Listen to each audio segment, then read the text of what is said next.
Hey guys, so first off, I want to say make sure you read the instructions that I posted on Google Classroom for this week. On Friday, we're going to have a quiz. Today and Thursday, I'm going to go over notes with y'all, so just please make sure you read all of the instructions so you know what's going on. Alright, so we are going to start with notes on imperialism, which is our next unit that we were supposed to start after the Industrial Revolution. So I'm going to pull the notes up and we're going to go over them together, and then you're going to use these notes to work on your guided notes that I posted on Google Classroom. Alright guys, so I think I have it figured out now. I hope so. We'll see. So, imperialism.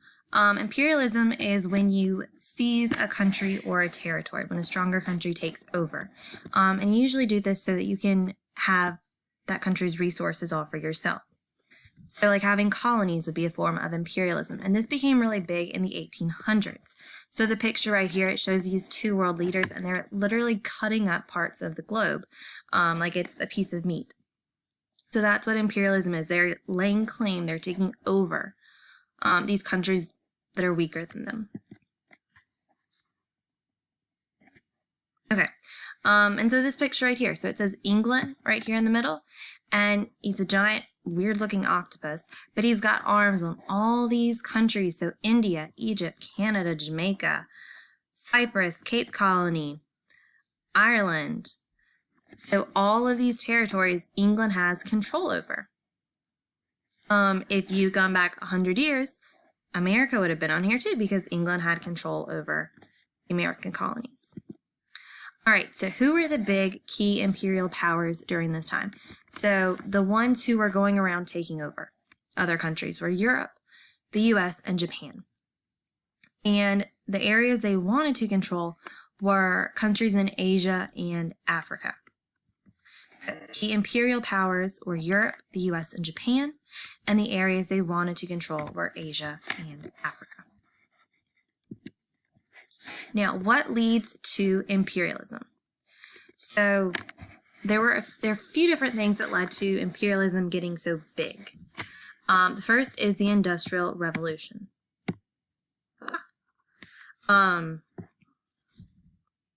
Here we go. So the Industrial Revolution, people needed more raw materials to make these products that they're making, and they also need more markets to sell their goods. They need more countries to sell stuff to. So they want to take over these countries to take their raw materials and then to sell them stuff also.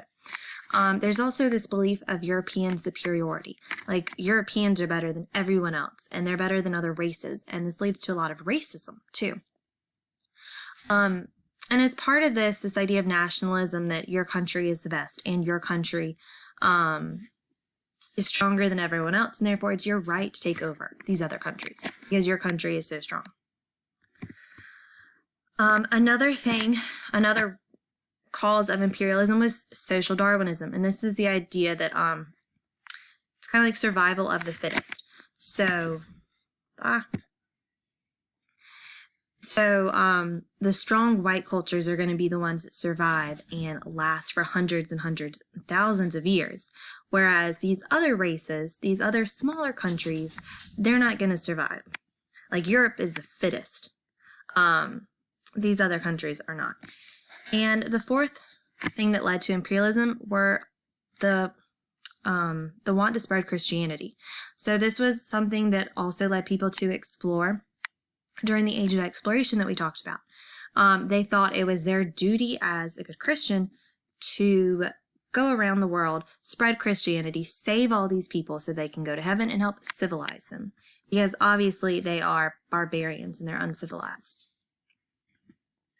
So we are going to talk about imperialism in Africa and Asia because those are the two big places that Europeans and the US were trying to take over. So Africa, imperialism in Africa was called the Scramble for Africa because it was like everyone was scrambling for it, trying to take over. Okay, so before Africa was taken over, Africa didn't have a ton of interaction with Europe. When they did interact with Europe, it was mainly African villages and cities on the coast. That was easiest for the Europeans to get to. when you, like the further inland you went in Africa, they had waterfalls, they had rivers, they had jungles. It was difficult terrain. There was also lots of diseases that these Europeans didn't have immunity to, like malaria. So for a good while, Europe really only traded with places along the coast of Africa. Now, this picture right here, it shows the mad scramble for Africa, and you've got all these other countries, and they're trying to literally pull apart Africa. So you have Germany, Italy, Portugal, Spain, France, Belgium, Holland, and Great Britain, and they're literally trying to pull it apart. They're trying to each take a piece of Africa, and this is what imperialism was. You were trying to control someone else's country. You're trying to take a piece of that country for yourself. So why, eventually in the 1800s, were Europeans able to conquer Africa, whereas before they couldn't really? Well, in the 1800s, Europeans started to get better weapons, like the Maxim gun, which is pictured right over here. And the Maxim gun was the first machine gun. So they started to get these machine guns, and these villages in Africa have nothing to compete with this, really. So they have better weapons. They also have steamboats they can use to travel on the rivers. And another reason why they were able to conquer Africa was because in Africa, all of these places, I'm going to go back really quick. So all of these places right here, these were all different like tribes and villages, and they did not work together. They were not unified really, and they would fight amongst each other, so it made it easier for the Europeans to come in and take over because there wasn't just one huge army to fight against. It was a bunch of tiny little smaller ones. We'll skip that.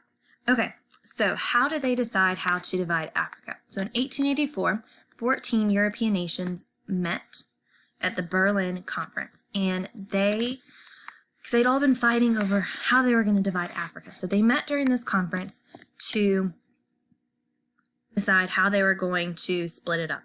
Now, no African countries were allowed to come to this meeting. It was only European countries. Even though this had to do with Africa, and it had to do with dividing Africa up, no one from Africa was invited for this. And they didn't really think about the people who were currently living in Africa and the African nations and how dividing them up would impact those people. So right here you have this is the Chancellor of Germany, and he is literally dividing up the cake that is Africa. Now, this is what Africa was divided up into after the Berlin Conference. Right here.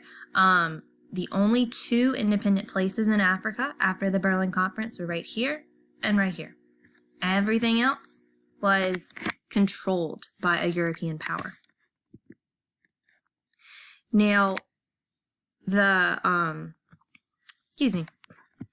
Berlin Conference was supposed to stop fights among European nations over who would be in control of these areas in Africa. However, it did not always work, and this was evident by the Zulu Wars. So the Zulu Wars happened in the southern part of Africa, right down here. Now, so the Zulu War started in 1879, and the British and the Dutch, people from Amsterdam, they are fighting over control over this territory right here called Cape Town. And the Dutch had control of it. Well, the British decided, even though the Berlin Conference gave you that, we want it. So the British decide to take it from the Dutch, and the Dutch are outnumbered. They end up having to give up the land. So when they give up this Cape Town right here, they start retreating backwards into this orange territory and into this little area right here on the coast called Zululand, which is where the Zulu tribe lived. Now, the Zulu people tried to fight back against the Dutch, and they won. But then the British decided to come too, and they try to fight back against the British, and they are not successful. So after 6 months of fighting, the Zulu have to surrender to the British, and the British take over that land. Now, this right here was the Zulu King Shaka, and he's the one who defeated the Dutch. but he was not able to defeat the British. Okay, so we are going to stop right here. I'm sorry this took a little longer than I thought. I promise Thursday notes will be a lot shorter than this. We don't have near as many slides. If y'all have any questions, let me know. I hope you all are doing well, and please don't forget to read the instructions on Google Classroom. All right, see you guys.